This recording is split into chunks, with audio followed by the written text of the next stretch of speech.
Many of us heard about the value of the square root of -1 is equal to I. But how? I is not even a number. Let's decode the square root of -1. We all consider every number, which are known as real numbers. There is a possibility of numbers exist in the another dimension, which are known as imaginary numbers. Before knowing why square root of -1 is I, we need to know why two negative multiplication number are always positive. Let me tell you the reason. There's an angle associated with every number in the number line. This angle represents how much out of alignment a number is from the real dimension. For example, take number 2. 2 can be written as 2 with an angle of 0. Now take number -3. -3 is facing opposite direction to the positive numbers, which can be written as 3 phase shift of 180. If we use a protractor, we can see the negative numbers are in the angle from 90 to 180. To multiply any number, we need to multiply the magnitude, which is known as numbers, add their angles. For example, 2 multiplied by 3 you'll get 6. Now add their associated angles. Since both are on positive side, their angle must be 0, so 0 plus 0 equal to 0.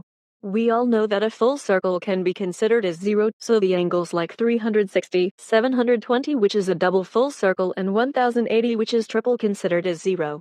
The strangest part, multiplying two negative numbers. -2 multiplied by -3. This can be written as 2 phase shift 180 multiplied by 3 with a phase shift 180. 2 multiplied by 3 equals to 0. And adding the both angles 180 is equal to 360, which is considered as full circle that equals to 0.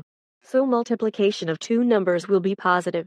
But in division case, the angles are subtracted. Now let's see, the simple meaning of square root is what numbers multiplied by itself will give you the initial value. As you need to multiply by the same exact number by itself again to the original question, those two numbers must share the same angle. So in brief, you are doubling the angle when you are squaring a number. When you square root, you have to do the opposite, which is dividing by 2. Back to our first question. Square root of -1. This can be written as root of 1 phase shift of 180. So when you divide 180, you'll get 90. This is midway angle between the positive and negative number line, which is tight into the dimension of imaginary numbers. So hence proved. Stay tuned for more science videos.